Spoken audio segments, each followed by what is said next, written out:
Salam Godly Family yang dikasih Tuhan. Mari kita menikmati teh hangat, teduhkan hati, hadirkan semangat dengan firman Tuhan yang terambil dari Ibrani pasal yang kedua ayat 1 sampai ayat yang keempat. Saya akan membacakan ayat yang ke-1.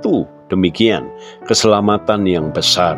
Karena itu harus lebih teliti kita memperhatikan apa yang telah kita dengar, supaya kita jangan hanyut di bawah arus. Judul teh hangat pagi hari ini yaitu jangan terbawa arus. Godly Family, kapal adalah gambaran kehidupan kita sebagai orang percaya. Jika kapal kita terbawa arus dan kandas, kita harus mempertanggungjawabkan di hadapan Tuhan.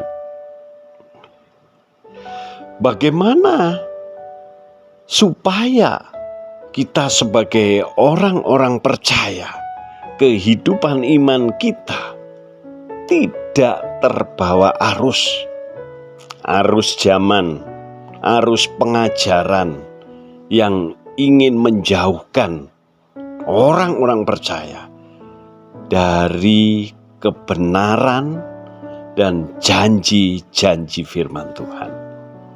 Supaya tidak terbawa arus dan kandas di dalam iman kita, yang pertama kita melihat ayat yang pertama dikatakan memperhatikan firman lebih teliti. Memperhatikan apa yang telah didengar, yaitu firman Tuhan. Kehidupan yang kita jalani telah banyak sekali yang kita dengar. Dari apa yang kita dengar, kita bisa juga menjadi khawatir dengan keadaan dan apa yang kita dengar. Juga bisa membuat kita merasa tidak berdaya oleh karena apa yang kita dengar dari berbagai informasi dunia ini. Tetapi ketika saudara dan saya sebagai orang percaya lebih teliti dan meneliti firman Tuhan yang kita teliti dan kita dengar akan menimbulkan iman yang memberi pengharapan, iman yang menguatkan akan janji kekal daripada Tuhan. Memperhatikan kebenaran firman Tuhan, dan kalau kita tidak memperhatikan dan meneliti, di situ dikatakan kita akan menjauhi kebenaran firman Tuhan. Kebenaran Allah yang bertolak kepada iman dalam Yesus Kristus akan memperkuat kehidupan rohani kita. Sungguh-sungguh berpegang pada ajaran firman Tuhan yang telah kita dengar. Itu membuat saudara dan saya tidak akan terbawa arus. Yang kedua, dari ayat yang kedua juga dikatakan harus mematuhi firman Tuhan.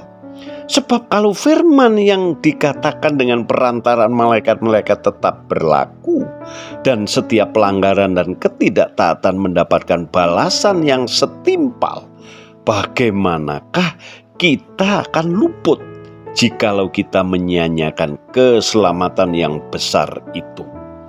Ini hal yang luar biasa. Kita harus mematuhi, menjadi pelaku-pelaku firman. Sebab ketika tidak taat akan mendapat balasan yang setimpal. Dan kita sebagai orang percaya yang taat juga akan mendapatkan berkat dari firman Tuhan itu. Menjadi pelaku-pelaku firman. Jangan menyia-nyiakan keselamatan yang besar dan berita yang benar yang dapat dipercaya ini. Jadi kehidupan orang percaya berita yang disampaikan oleh Yesus Kristus tentang keselamatan yang Dia berikan, ini patut kita percayai dan kita harus mematuhinya. Tuhan akan memberkati setiap orang yang hidup mentaati firman-Nya. Dan yang ketiga, menikmati kehidupan dan kebenaran firman-Nya.